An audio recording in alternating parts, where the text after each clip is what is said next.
بسم الله الرحمن الرحيم الحمد لله رب العالمين والصلاة والسلام على رسول الله وعلى آله وصحبه أجمعين. Inshallah, in this short video I just want to make a few announcements pertaining to Ramadan. Okay, first and foremost, let's talk a little bit about Zakat Al-fitr, also known as Sadaqat Al-fitr. The ruling of it, how much you have to give, who you can give it to, and things related to that. So Zakat Al-fitr is also called Sadaqat Al-fitr or Fitra sometimes. It is only done in Ramadan. Don't mix it up with Zakat Al-mal. Zakat Al-mal is the 2.5% that you normally give of your residual income or excess money that you have.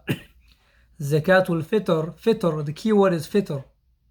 Fitr, which is breaking of the fast. Fitr, so the zakat or the charity you give when you break the fast.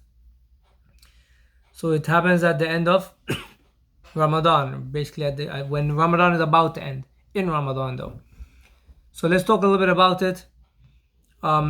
Let's read the hadith of the Prophet ﷺ and Abdullah ibn Umar رضي الله عنهما أن رسول الله صلى الله عليه وسلم فرض زكاة الفطر من رمضان صاعا من تمر أو صاعا من شعير على كل حر أو عبد ذكر أو أنثى صغير أو كبير من المسلمين وأمر بها أن تؤدى قبل خروج الناس إلى الصلاة.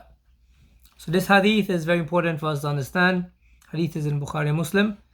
The Prophet ﷺ, he obliged Zakat Al-fitr in Ramadan, or from as a result of Ramadan, sa'an min tamr, a sa' of dates. A sa' is a measure of the volume, the amount of dates. Is equivalent to like a big salad bowl that you would use of dates.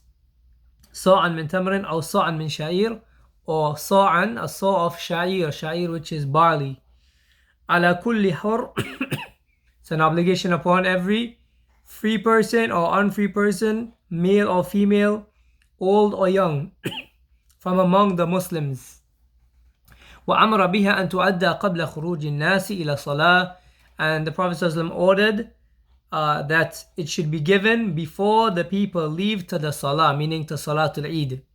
Before they leave to Salatul Eid. Okay, that reminds me, we have one more thing to talk about.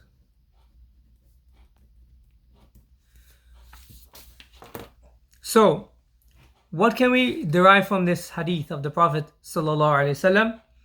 One, we derive the ruling that it's not optional, it's not mubah, it is wajib or fard, it's an obligation that we must give this Zakat Al-fitr. Okay? What is given? So the hadith of the Prophet ﷺ is explaining that it is a saw, a certain measurement. A saw is equivalent to about 3 liters. It's measuring the volume, it doesn't measure weight. So about 3 liters of dates, any staple good, basically staple food product. So dates, we don't use dates as a staple food product today, but at the time of the Prophet ﷺ, they used it.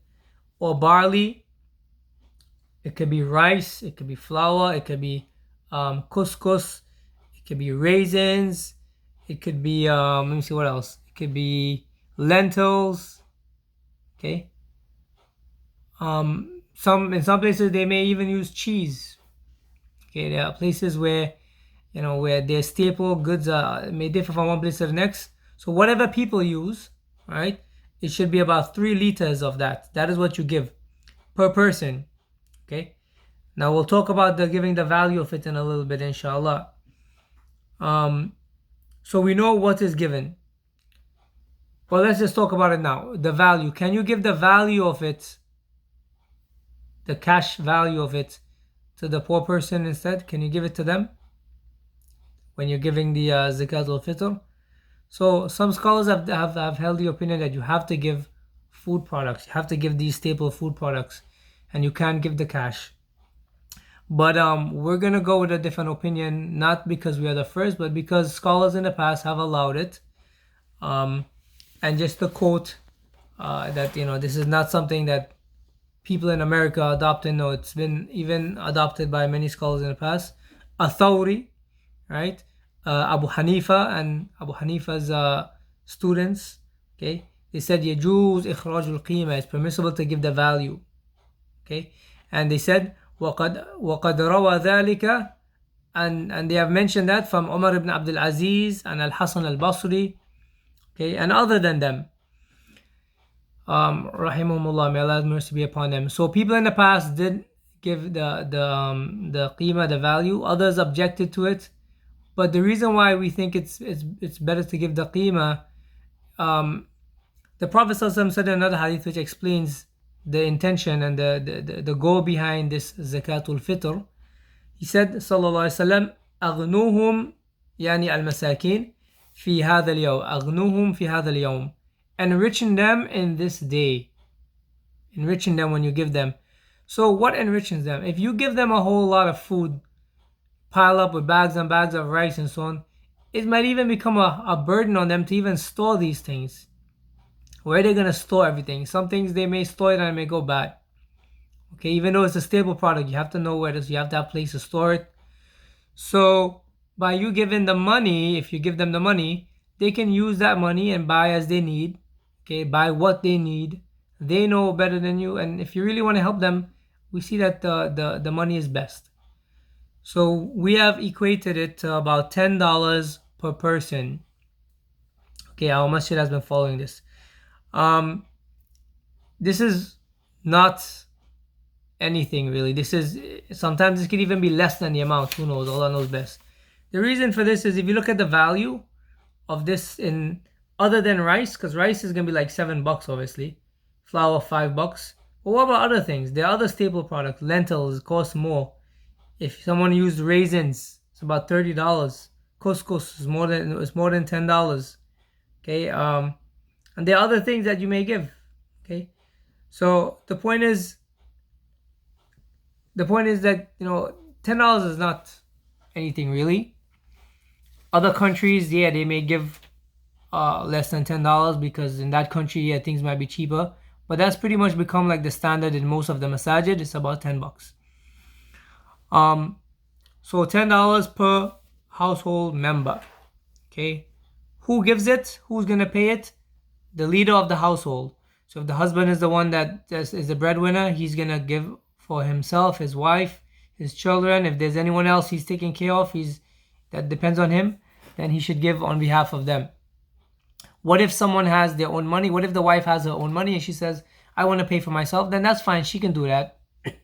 Okay, that's fine. But nevertheless, the household leader of the household, the breadwinner should be able to give that. It's his responsibility. Another point that we want to make here is the wisdom behind it. What is the wisdom behind the Zakat Al-fitr? Is it just for the poor person to benefit them? No, it's also for the person who is fasting. He benefits or she benefits tremendously from this. Abdullah ibn Abbas radiyallahu anhuma, he said, فرض رسول الله صلى الله عليه وسلم زكاة الفطر طهرة للصائم من اللغو ورفث وطعمة للمساكين. He said that the Prophet ﷺ made Zakat Al-fitr an obligation for two reasons here in this hadith. طهرة للصائم, to purify the person that is fasting from any deficiencies he might have accumulated while fasting. Fasting, we're not supposed to only have our stomachs and our private areas fast, but even our tongues and our eyes and our ears and our hands and feet, everything should be fasting. And as you know, it's very easy, you can slip up very easily. It happens. وَخُلِقَ الْإِنسَانُ ضَعِيفًا, human beings are weak. So out of the mercy of Allah Azza wa Jal, He's legislated that you can give this extra sadaqah and it will make up for any shortcomings, any deficiencies in your fast, which we may all have. So we see that it benefits the person that is fasting. It says لِلصَّائِمِ مِنَ اللَّغْوِ وَرَفَثٍ, from his ill speech or obscenity, وَطُعْمَةً لِلْمَسَاكِينَ, and also to feed and nourish the poor ones. Okay, so those are two things mentioned in this hadith which we can benefit from. What about if you have a child or you have children? Do you give that $10 for your child or for the children? Yes, you do, because the Prophet ﷺ said, على كل حر أو عبد كبير أو صغير, upon every person, free person, unfree person, young, old. Okay, it doesn't matter. So even the young child, you must give for them. Give the $10. What if you have an unborn child? Scholars say, you should give, but you don't have to. You don't have to, but you should give. Many scholars, they recommend you still to give for the unborn child. What about if the person himself is poor? Person himself is poor, and does he still have to give zakat? If he give that Zakat Al-fitr if he's poor? The ulama say yes. Yes, even he has to give. But what's going to happen? He's going to give, but he'll receive a lot more, inshallah. So he'll be receiving, on one hand, he'll give back a little bit of what he received to someone else that is poor. Okay, and that is fine. What time should they give the Zakat Al-fitr? What time should they give it? They give this money in? The Prophet ﷺ, well, he mentioned, in the hadith that we mentioned before, the Prophet ﷺ said, وَأَمَرَ بِهَا أَن تُؤَدَّى قَبْلَ خُرُوجِ النَّاسِ إِلَى الصَّلَاةِ. The Prophet ordered that it be given before the people leave to the musalla, to the salah, leave to Salatul Eid. They should give it, right? Okay, so the Prophet said about this, فَمَنْ أَدَّاهَا قَبْلَ الصَّلَاةِ فَهِيَ زَكَاةٌ مَقْبُولَةٌ. Whosoever gives it before the salah, Salatul Eid, then it is a zakat that is going to be accepted. وَمَنْ أَدَّاهَا بَعْدَ الصَّلَاةِ فَهِيَ صَدَقَةٌ مِنَ الصَّدَقَاتِ. And if he gives it after the salah, then it is just a regular form of sadaqah from among the many forms of sadaqat. Meaning the person has, one, committed a sin because they didn't give it in time. Two, they have lost out in the reward and the blessing. It's not considered Zakat Al-fitr anymore. It's just sadaqah. And three, the person must still give it, however. So you can't say, well, I missed out. You still must give that. So the cutoff time is the salah. Now, for it to be practical for us, remember, if you want to get these people, the people that whoever is poor and needs it in the community, and mind you, we do have people that are needy in the community. They may not be many, alhamdulillah, we're glad for that. But there are still people that are needy, and we need to take care of them. For yourselves, if you yourself is going to give this money to them, right? If you want to give it to them, and this doesn't mean that you can't give them the food. If you know a family personally and you want to take food for them, this is all well and good. You should do that. But if you're not sure what food to take for them and you want to give them just the value, then that's fine, as I just mentioned before. As for us at the masjid, if you want us to distribute it to them, then you must give it earlier than you would normally give it, because we have to gather all the money.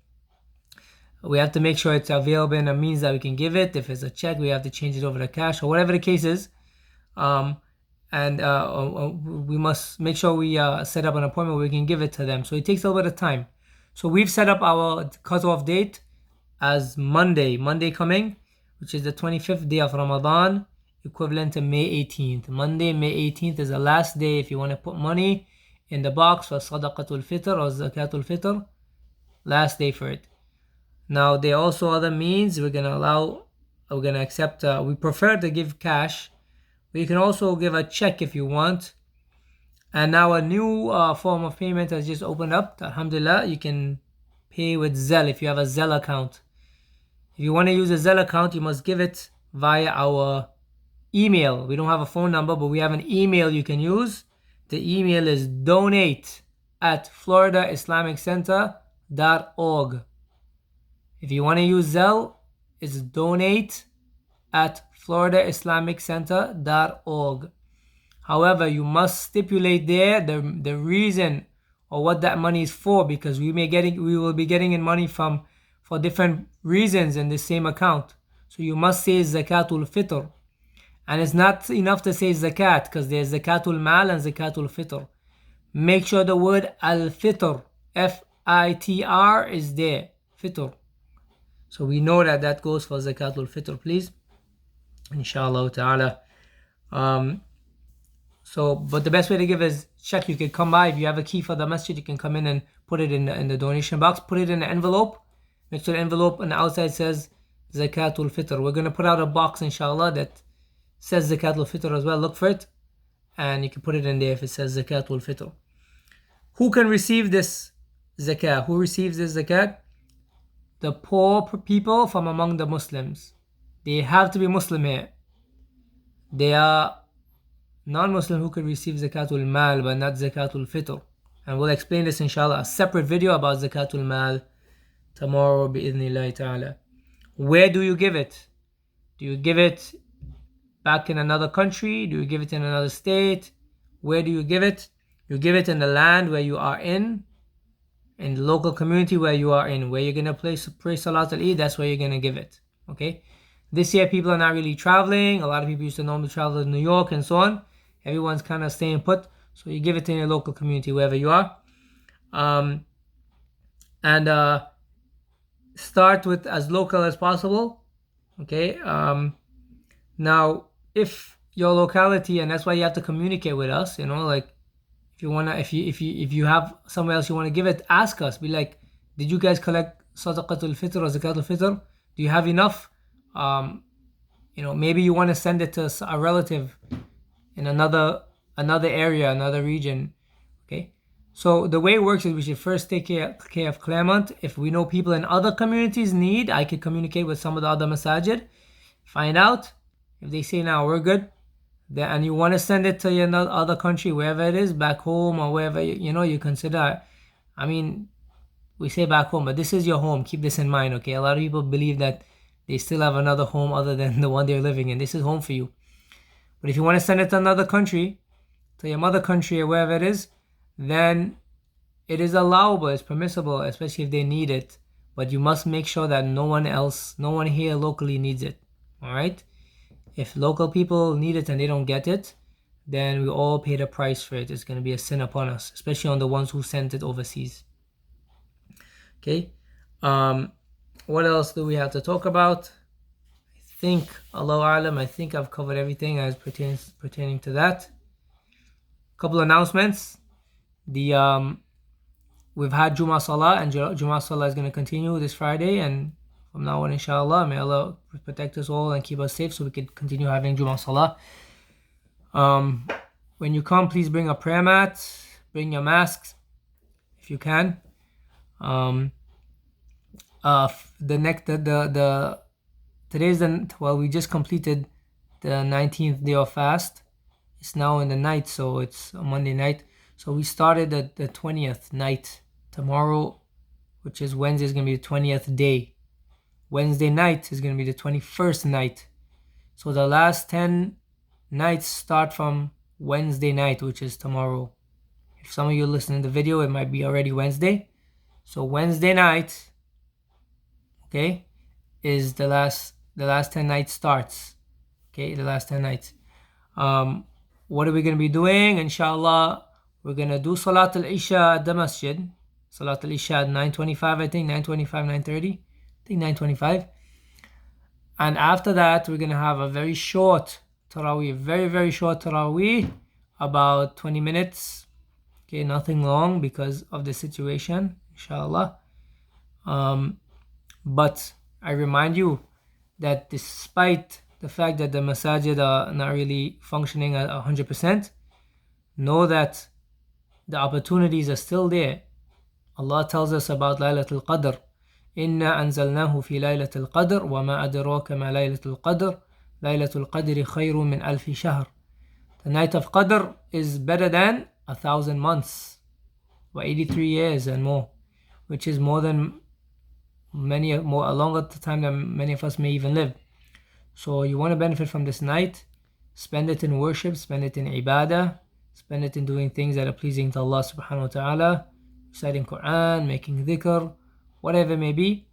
Now something else I'd like to tell you about, another way of doing ibadah is helping to build a masjid. Now you see that everyone's working hard, trying to send out the launch good videos and reaching out to people, friends, family members, everyone. Spend a little bit of time sending it out, thinking about who you can send it out to. This is also a form of worship. Why? Because you're helping to build a house of masjid for the sake of Allah. Okay. So again, last 10 nights starts Wednesday night, inshallah. And we're gonna have Isha and Taraweeh, very short Taraweeh. What else do we need to know? The Prophet ﷺ said about Laylatul Qadr, iltamisuha fil ashr al-awakhir, seek it out in the last 10 nights. So we don't know which night it is, okay? But we know for sure it's the last 10 nights. So that's why we should work hard in all 10 nights. If you come to the masjid for Taraweeh or for Salah, bring a prayer mat and bring a mask. Everyone is welcome. If the sisters want, they can come as well too. Their side is open and the carpet was clean. They can we ask everyone to just spread one of the white sheets on the floor if you want, and then put your mat over it. Okay. Other announcements that we have, I think we have covered everything. Okay. My last announcement is that please take this fundraising effort very, very seriously. Take it very seriously. A lot of us are very exhausted, because we're spending so much time trying to raise funds, reach out to people, We have to do this. Remember, our community is not a rich community that's very wealthy, and the project is very big. And I know many of us have given a lot. And inshallah, envelopes are going to be coming around. We need you to give more. We normally do our fundraisers. But I know you're going to give whatever you can give. Allah has blessed us that our community is very generous. Everyone gives whatever they can. May Allah continue to provide for us, protect us, make us among those who always give whatever we have. Even though it may be a little sometimes. But we also have to reach out to other people in order to raise that money. 250,000 for the building package is a lot. But we can get a lot of it done, if not all of it done in the month of Ramadan. If you all work hard and cooperate with one another, help us. Make a list of all the people you can send this out to. And don't just send it out. Just call them up as well and say, hey, Assalamu alaikum, brother, so-and-so, our masjid is trying to build a masjid, can you please help us out? Donate what you can. Don't just send out the video. They don't take it seriously.